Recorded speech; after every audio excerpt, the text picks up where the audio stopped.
būtų vežamas žymiai lengviau ir mes daugiau pasiektumėm, greičiau būtų tas rezultatas.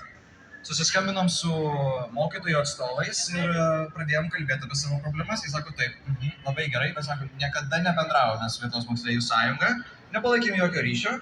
Ir žinokit, mes irgi taip kažkaip keistai žiūrim, jūs čia visą laiką jums tik tai moksleiviai rūpi, jums tik tai vat, jūsų gerovė, tik tai jūsų kasdienybė, o mokytoją galima, kaip čia dienų aktualios paslaugų rodo, ir primušti, ir kokį nors šposą iškrėsti, ir tualetą susprogdinti per mokyklos diskoteką ir taip toliau. Ir mokiniai tokių šposų iškrėčia kasdien. Ne, viskas gerai. Pagalvojom Lietuvos moksleivių sąjungoje, kad iš tikrųjų galim pabandyti ir padėti mokytojam su jų problemom ir tada galbūt jie žiūrės į mus visiškai kitaip. Ir galbūt tada mūsų problemos bendros žymiai lengviau spręsis.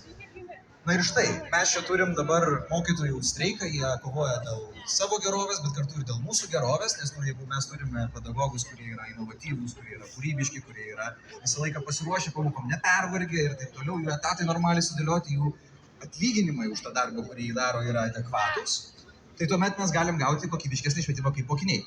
Galbūt tie, kurie dabar yra 12 klasiai, kurie yra 11 klasiai, tai jiem tos praleistos pamokos iš tikrųjų skauda, tačiau ilgalaikiai perspektyvoje moksleivijai, tai kad mes turėtumėm tokius pedagogus, kokių mes kiekvieną dieną norim, na tai būtų labai didelė nauda. Na ir kartu tas mūsų reikalavimas turėti mažiau mokinių klasėse. Dabar ministerija ką leidžia, tai leidžia savivaldybėm, neskiriant papildomo finansavimo, daryti tas mažesnės klases. Tai čia ir streikas yra ne prieš ministeriją, mes kaip žiūrim. Mes žiūrim, kad streikas yra už mokytojus, už mokinius ir norim visuomeniai parodyti, kad švietimas iš principo reikalauja daugiau dėmesio ir ne tik butaforinis toksai, kaip pasakyti, prioritetas, bet kad jis iš tikrųjų yra prioritetas. Tai jeigu mes gautumėm individualiai daugiau dėmesio pamokose kaip mokiniai, tai vėlgi yra mūsų interesas, mums to reikia ir mes dėl to esam čia, dėl to palaikom. Tai aš manau, kad taip susistemintai